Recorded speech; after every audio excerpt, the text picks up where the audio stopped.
Our little prince goes to Uncle Iron John and requests an army to defeat his king's enemy. Can a three-legged horse still carry a person? Their journey should be more miserable. Make it rotten. Let's Grimm it! And make him miserable we shall, for war is usually as they refer to as hell. Hello everyone, welcome back to American Mcgee's Grimm. This is the Tale of Iron John. I am your mad host, as always. And, well, yeah, wartime again! Yay! Only this time it's going to be a bit of a more different war than usual. Well, you'll see. I'm sure you could probably guess it has to do with something cybernetic, something futuristic, something not unlike a usual fairy tale, as these buildings are pretty much transformed into war machines in their own right. I kind of like it because it's sort of showing the most paranoid of home securities ever in the history of ever. I mean, look at all the guns that are on these buildings. It's fantastic. It's like that right amount of absurdity that you just can't help but go, yes, I could totally believe you, crazy house. Something good. You're the right amount of absurdity that I need. I mean, after all, they did just have to go with, like, a crazy murderer for, like, God knows how long. Many years ago in their force that kept them for years on end not feeling safe. So it makes perfect sense that they would probably have their houses this over the top in their security to make sure no one would get near them. But this is a happy kingdom. A happy kingdom. A happy, bullet-ridden kingdom indeed. Isn't life just grand sometimes? I like to think so. Oh, it's beautiful.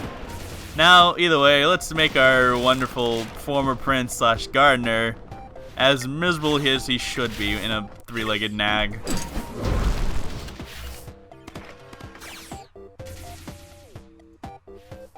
A good old-fashioned war on a massive scale to settle a dispute. I like it. But why is nobody dying? Why is everybody smiling?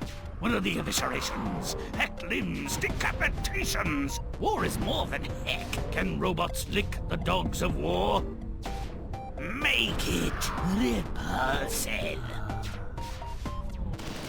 So basically, as the war continues, we get not just a normal war, as you probably have already guessed, but a robot war, because it's futuristic and cyberpunk and still fits the aesthetic of this tale. So I have no real official issues with this tale, with the fact that it just decides to throw a full-on robotic war. I'm actually cool with it because it comes out more badass than it should. Oh, it's too good. But since we got a bit more to go, we still have some bit of land here that we can transfer as the people get murdered by their own houses. I still think it's brilliant. Disgusting. Also, notice it's starting to rain a bit. You get a bit more, well, hectic outside. I think it works, personally. If you were to ask me, at least. And again, war is supposed to be hell, as there's just random gunfire going all over the place. Because war is hell. War is confusing. It's disorientating. Nothing should ever make sense when war is on the line. For it's just how war works. Also, it's time.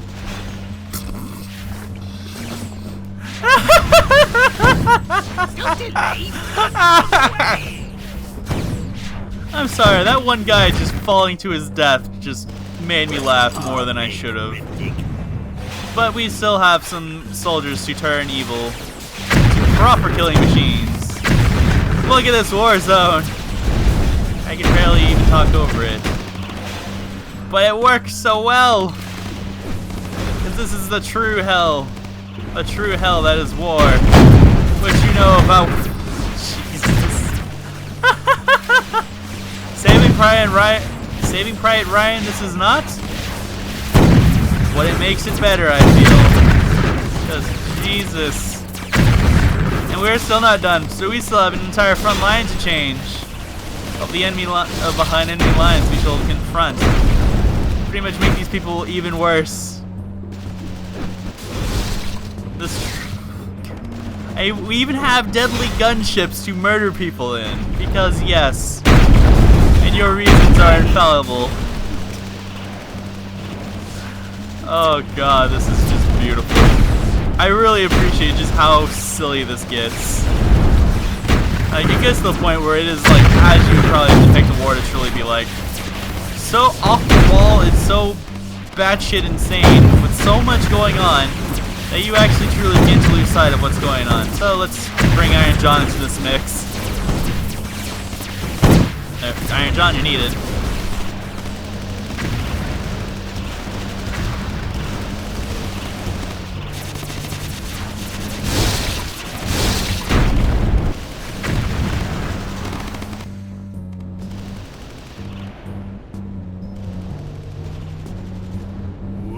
There's a whole lot of terminating going on.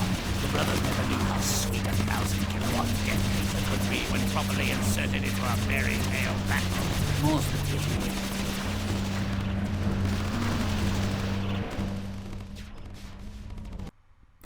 And welcome to Iron John, the Terminator! It's beautiful. So let's continue onwards from here with our tale of a giant killer robot. For reasons unexplained, the prince is treated like a crusading potentate by Iron John, and he wears armored costumes to impress the princess. Make it rotten. Make a mess. So yeah, basically, John has come back from war, and there's a bunch of already dead people here. Should kind of show you that not all is peaceful in this kingdom, as Iron John is trying to impress the princess. Well, again, not everything is right. Also, I will say the crowd here is fantastic.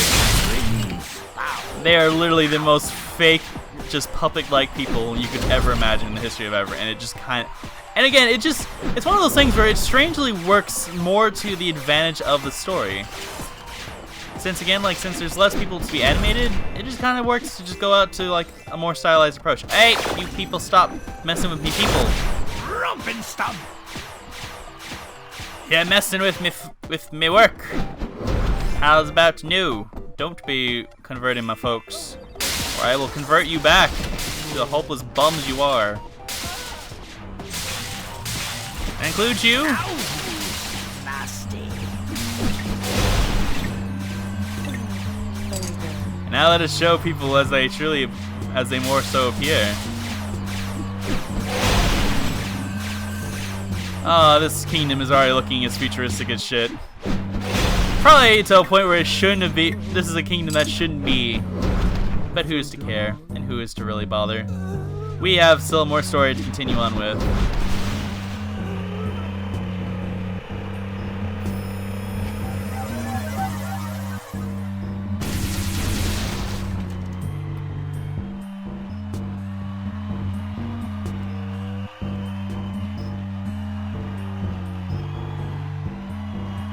Forget the apples. They're just a metaphor, a sideshow. A contest with a big, nasty weapon is more likely. The prince gets a new swish outfit, and he enters the joust. Make it disgusting. So yeah, Romp and stomp. Yeah, our prince just shot a giant-ass laser. What of it? And so the metaphor, the three golden apples are now being thrown out the window because, well, let's face it, it's kind of a silly it is basically, as Grimm says, it's sort of a metaphor at this point, and equally silly. So we're with the way that the story is turning right now, golden apples really don't fit the motif at this point, so it's kind of going elsewhere. With this death match that it's turning into. This prison-like world, this prison-like kingdom, where people are sent to fight to the death. I guess that's exactly how it works in these tales normally. You didn't think so? I thought it worked perfectly. It made perfect sense, if anything. With your death guards, who pretty much care not. Is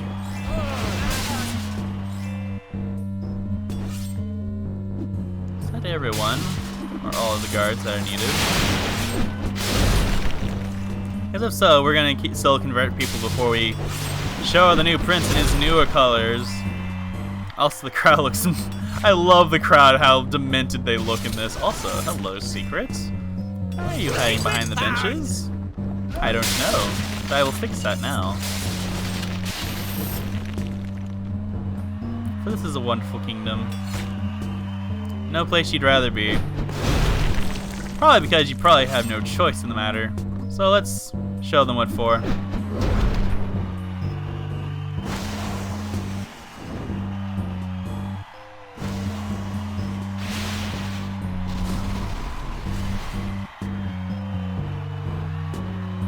After kicking major butt in archery and jousting, he manages to win the sword tournament too. The fix is in. Look at him.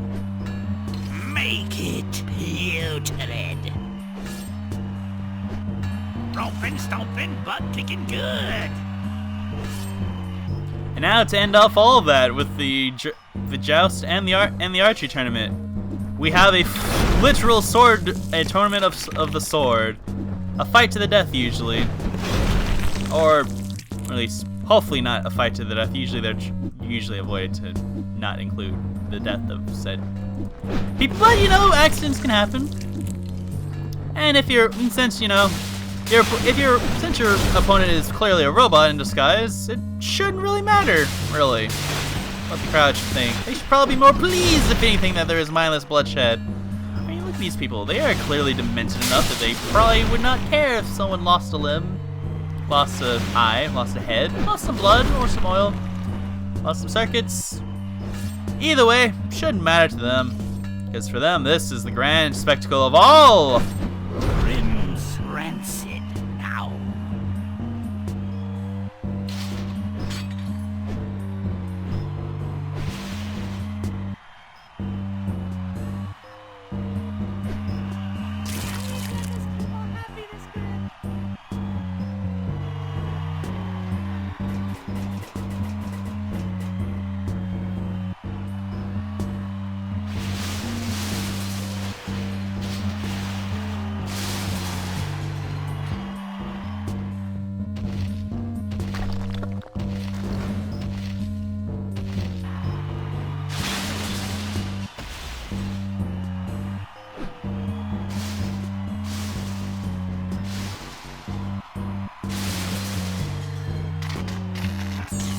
After defeating the final metal foe, he runs back to...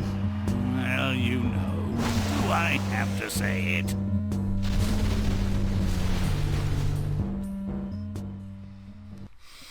Ah, the delightful absurdity of that scene.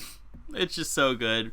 But now we have our final scene to deal with a wedding, of course. So, we will see you guys then.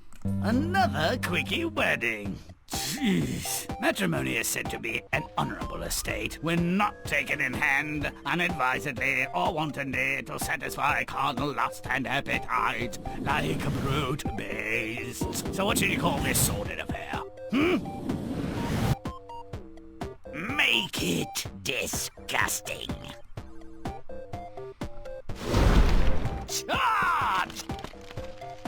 So we have quite an interesting affair to deal with. For, again, a wedding. Because the prince clearly has earned this right. But there's a former parent somehow finding out that he was there. And not batting an eye or wondering where he's been like all their life, like for as long as he's been gone. Again, no one bats an eye over that. You think would raise questions.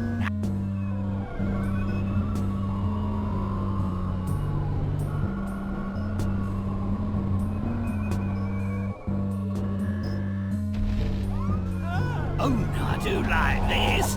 Wedding crashers! Hey, put me down! I don't want to be rode! No! Hey, hey, ah!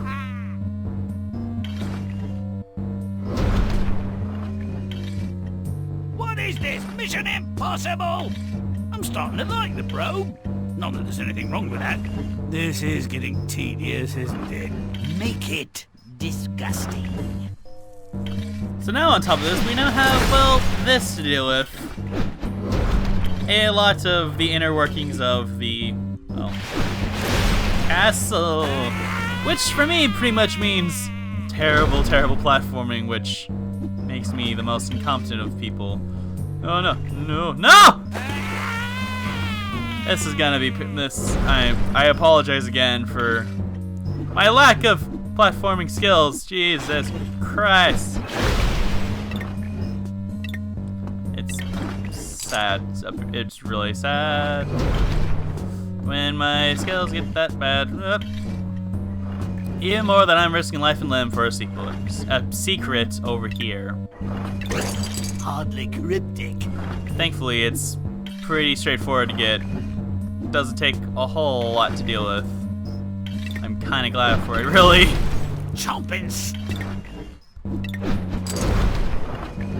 And we also can finally convert the walls, which I might do now just so I can knock it out of the way.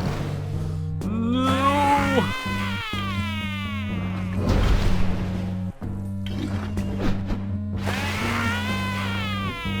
Oh, we used to be bad at platforming. To no sorrow. To no humiliation by a gear! Oh, jeez. Sad for me. I could easily just avoid all this nonsense by just not doing it.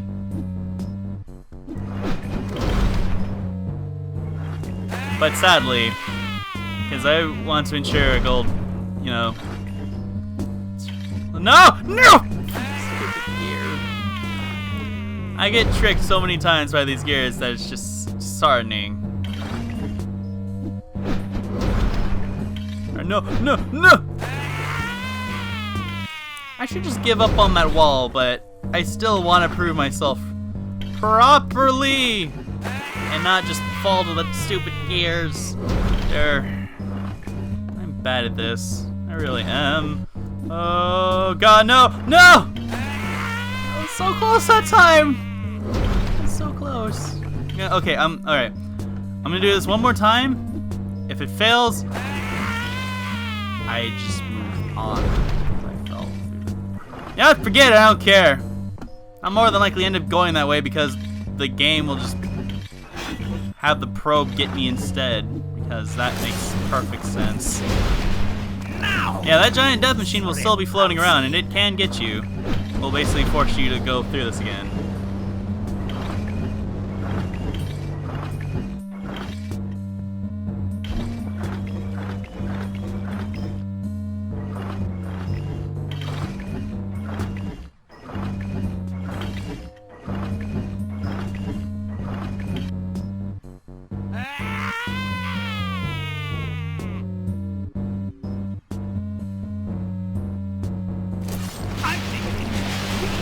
Families at the same table. Awkward! I'm hoping way before dessert, insults, real or imagined, are traded, and the facade of propriety disintegrates into a name-calling, knockdown knife fight. Well, I can dream, can't I? Make it vile. So yeah, now we have our goal to pretty much turn it as vile as humanly possible, which is always an admirable goal with any. Also, that Death Saucer is still floating around. Should you get caught in the spotlight, he'll pretty much throw you back under the boughs of the castle. Chomp and stomp! Which, you know, it happens. Sometimes you do just get caught by him on sheer accident alone, which can happen and it's awkward when it does. So let's just avoid him for now and make our way further in so we can get to, you know, you guessed it, even more platforming! Yay. Also, don't touch the fire because fire kills you. Also, awkward platforming for a secret. Secret found? It's there, well, it can be, it's usually worse. It's usually more awkward than that.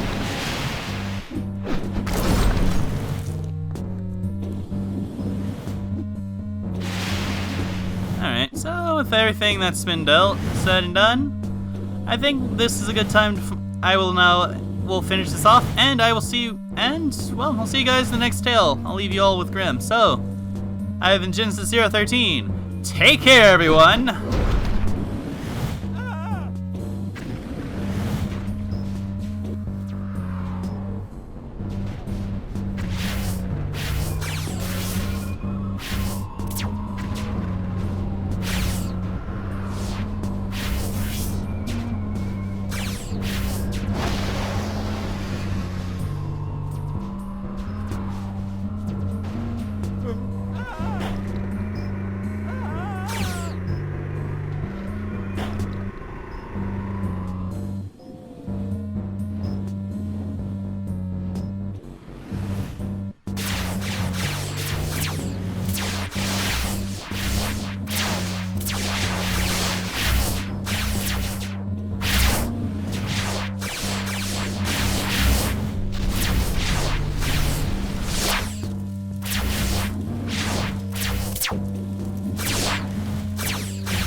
showdown. Man versus machine. I'm not sure whose side I'm on. I'm just glad the wedding's ruined! Any cake going? No!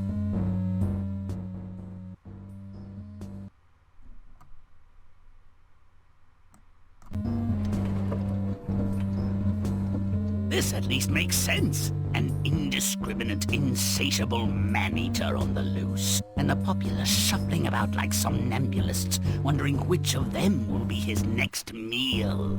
Or snack. Can you whisper abject fear?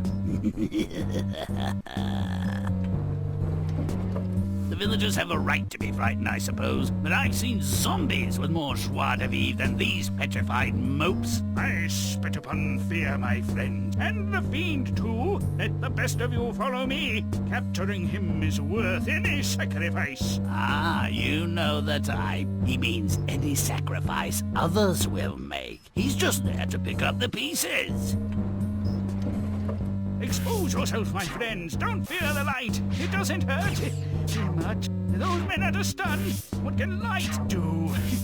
He'll soon exhaust his resources, whatever they are. Many of those who came to bail water are reduced to cinders and ash by the light. Their leader has exposed himself behind a boulder. Ah, I knew it! It's out of firepower! Wrap the iron thing in cables and drag him out! The deranged automaton is a nice touch. Eliminates the "how does it breathe underwater" query.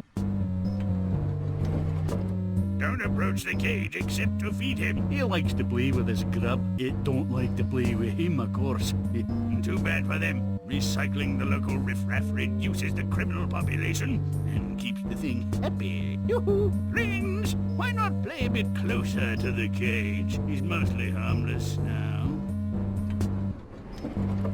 You have something of mine. Give it me back. I don't throw balls. Come inside so I may hand it to you. A characteristically poor decision by the prince. But there's no tale at all without it.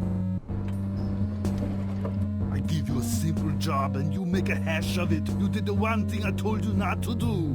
Your next failure will be your last. But my hand hurt, and I just touched the water lightly. Plus I saw... Enough! I have hunters to kill, and children to eat, and technology to tame. I can't supervise you two. That's it. You're terminated. Get out. Make me believe you're not an incompetent waste of space and protoplasm. Some lackey at the royal palace took pity on the hapless prince and gave him a job as a scullery boy. After many years in the kitchen, the prince's ambition kicks in, and ill-prepared and ill-equipped, he goes to war. If I'm to be a knight, I must have a horse. My kitchen for a horse. The prince showed little initiative or skill in his youth. We're not surprised that his later years are similarly uninspired. It will be difficult, but not impossible, to win a heroic victory with this steed. This forest looks familiar. I've been here before. But oh, such strange weapons, and odd enemies too. This fight is not all about me. Am I the instrument of a grander plan? The tool of a brilliant strategic mind? The agent of a stronger, higher power? Don't make me regret saving your sour ass. Get to work. There's killing to do. Oh yeah, here comes the good stuff. Weird, I'll admit, but good. My powers are extraordinary. I'm unbeatable, incomparable. Wait, there's something happening here, but I don't know what it is. I'm not my own man.